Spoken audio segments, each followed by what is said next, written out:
Olá, aqui estamos novamente, mais um encontro, nosso 7º encontro neste ciclo de estudos pela TV Nova Luz, com mais uma aula sobre a justiça divina, através da ótica do livro O Céu e o Inferno.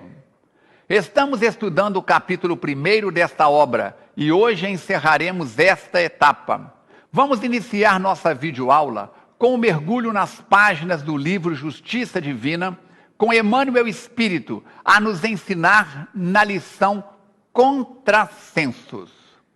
Esta lição foi psicografada na reunião pública do dia 17 de novembro de 1961 e aborda sobre a primeira parte do capítulo 1º, item 2, dizendo-nos o seguinte: quando a gota se viu semelhante a uma gema valiosa na folhagem da primavera, insultou o rio em que se formara: sai da frente, monstro do chão.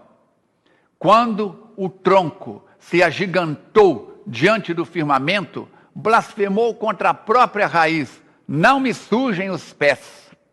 Quando o vaso passou pela cerâmica em que nascera, gritou revoltado: não suporto essa lama. Quando o ouro se ajustou ao palácio, indagou da terra que o produzira: que fazes aí, barro escuro? Quando a seda brilhou na pompa da festa, disse a lagarta que lhe dera existência: não te conheço, larva mesquinha. Quando a pérola surgiu soberana, exigiu da ostra em que se criara: não te abeires de mim. Quando o arco-íris se reconheceu admirado pelo pintor, acusou o sol de que se fizera: não me roubes a luz.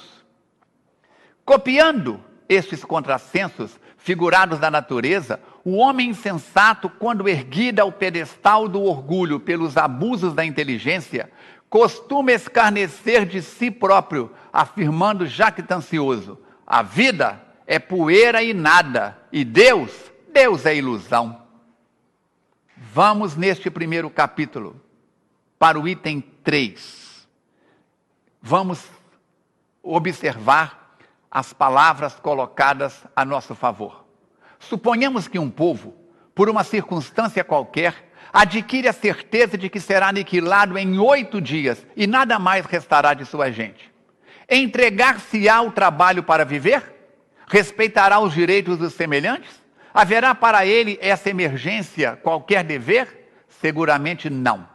Pois bem, o que se dá coletivamente, a doutrina do niilismo realiza todos os dias isoladamente. O que, porém, evita consequências mais desastrosas é que, na maioria dos incrédulos, há mais fanfarronice do que verdadeira incredulidade, mais dúvida do que convicção. Se um dia, porém, a incredulidade da maioria fosse absoluta, a sociedade entraria em dissolução. E é a isso que leva a propaganda da doutrina do niilismo. Neste mesmo item 3 está colocado: o ceticismo, a dúvida, a indiferença ganham terreno dia a dia. Ora, se a religião se mostra impotente contra a incredulidade, é porque lhe falta qualquer coisa para combatê-la. Se, por outro lado, a religião se condenasse à imobilidade, estaria em tempo dado dissolvida. O que falta a ela, pois, neste século de positivismo, em que se procura compreender antes de crer, é a sanção das suas doutrinas por fatos positivos, assim como a concordância dessas doutrinas com os dados positivos da ciência. Qual será, na opinião de Kardec, o primeiro ponto de contato dos diversos cultos com vistas a uma futura fusão das crenças? A unificação feita relativamente à sorte futura das almas será o primeiro ponto de contato dos diversos cultos, um passo imenso para a tolerância religiosa em primeiro lugar e mais tarde para a completa fusão. Vamos ver isso nesta parte da obra O Céu e o Inferno. Assim, no item 4, lemos: é nestas circunstâncias que o Espiritismo vem opor um dique à difusão da incredulidade, não somente pelo raciocínio, não somente pela perspectiva dos perigos que ela acarreta, mas pelos fatos materiais, tornando visíveis e tangíveis a alma e a vida futura.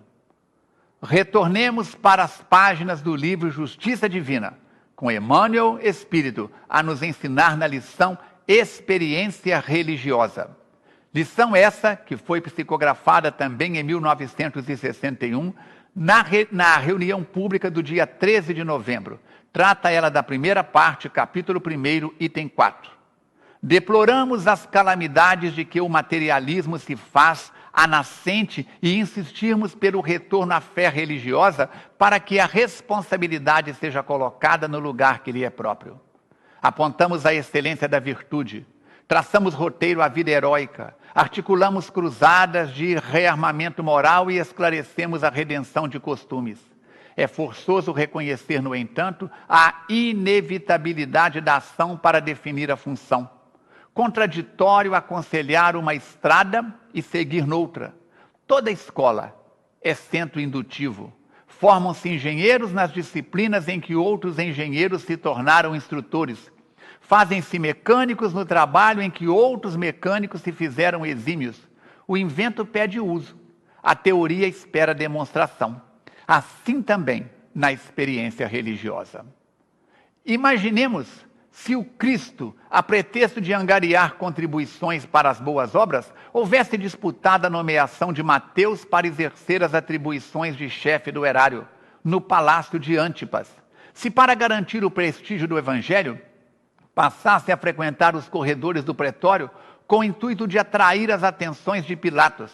Se para favorecer a causa da Boa Nova, resolvesse anular os familiares de Anás, oferecendo-lhes passes magnéticos para curar-lhes as enxaquecas, ou se, para preservar-se na grande crise, tivesse provocado um entendimento com essa ou aquela autoridade do Sinédrio, acomodando-se ao mercado das influências políticas junto ao povo. Ao invés disso, vemo-lo, a cada passo, coerente consigo mesmo, amparando os homens sem os escravizar às ilusões, prestando serviço aos homens em nome de Deus, sem conluir-se com os homens em desserviço a Deus, esclarecendo sem impor, ajudando sem exigir, promovendo o bem de todos, sem cogitar do bem de si mesmo. Indubitavelmente, todos nós lamentamos a incredulidade que lavra na terra, ressecando corações e ensombrando inteligências. Urge, porém, compreender que para abolir a tirania da negação, que entenebrece o espírito humano, será necessário viver de acordo com a fé que ensinamos, a fim de que o mundo encontre em nós, primeiramente o trabalho e a compreensão, a fraternidade e a concórdia que aspiramos a encontrar dentro dele. No item 5 deste capítulo 1, observamos: há uma doutrina que se defende da pecha de materialista porque admite a existência de um princípio inteligente fora da matéria. É a doutrina da absorção no todo universal.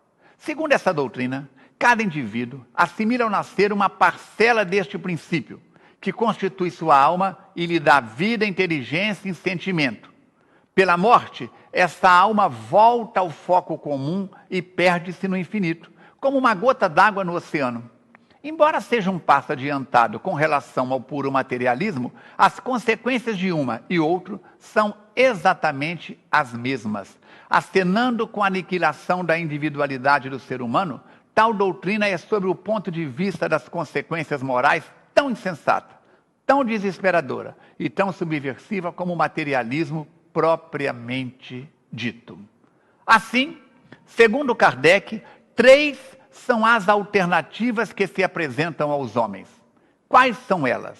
O nada, a absorção no todo universal e a individualidade da alma antes e depois da morte. É para esta última que a lógica nos impele irresistivelmente, crença que tem formado a base de todas as religiões desde que o mundo existe. Retornamos para as páginas do livro Justiça Divina com Emmanuel, a nos ensinar na lição Evolução e Livre-Arbítrio. Reunião pública de 1961, agora mês de dezembro, dia 11, onde o Espírito vai abordar sobre a primeira parte do capítulo 1, item 5. Suas palavras: por que há dores necessárias no erguimento da vida? Há quem se acolha à faixa da negação.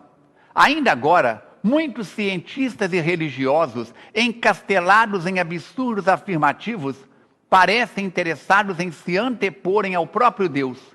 Gigantes do raciocínio constroem máquinas com que investem o espaço cósmico em arrojados desafios para dizerem que a vida é a matéria suposta onipotente, enquanto que milhares de pregoeiros da fé levantam cadeias teológicas tentando apressar a mente humana ao poste do fanatismo.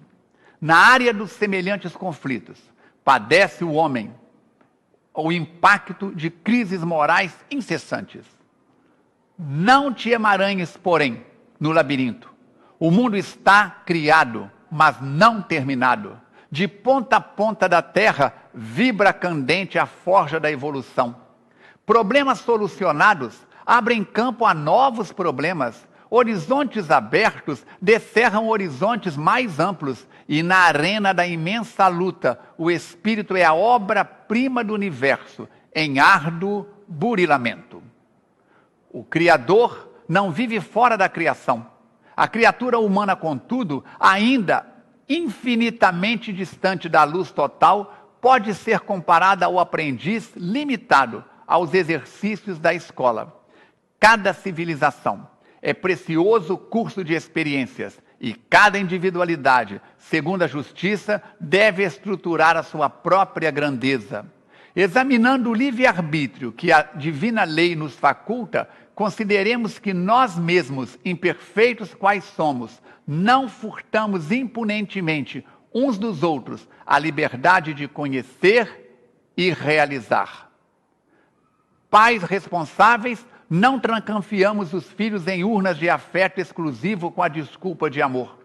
Professores honestos, não tornamos o lugar do discípulo, ofertando-lhe privilégios a título de ternura. Médicos idôneos, não exoneramos o enfermo dos arriscados processos da cirurgia a pretexto de compaixão. Recebe, pois, o quadro das provações aflitivas em que te encontras, como sendo o maior ensejo de crescimento e de elevação que a bondade infinita por agora te pode dar. Não te importe o materialismo, a dementar-se no próprio caos. Sabes que o homem não é planta sem raiz, nem barco à matroca. Os que negam a causa das causas, reajustam, para lá do sepulcro, visão e entendimento, emotividade e conceito. Enquanto observas no caminho perturbação e sofrimento, à guisa de poeira e sucata, em prodigiosa oficina, tranquiliza-te e espera, porquanto, aprendendo e servindo, sentirás em ti mesmo a presença do Pai. Agradecemos, querido telespectador, sua companhia e audiência. Ajude-nos a divulgar este programa e os demais programas da TV Nova Luz em sua rede social, em seus contatos. Vamos ser responsáveis e divulgar a doutrina espírita, usando a internet, esta ferramenta poderosa para o bem de todos. Um grande abraço e até a nossa próxima aula. We are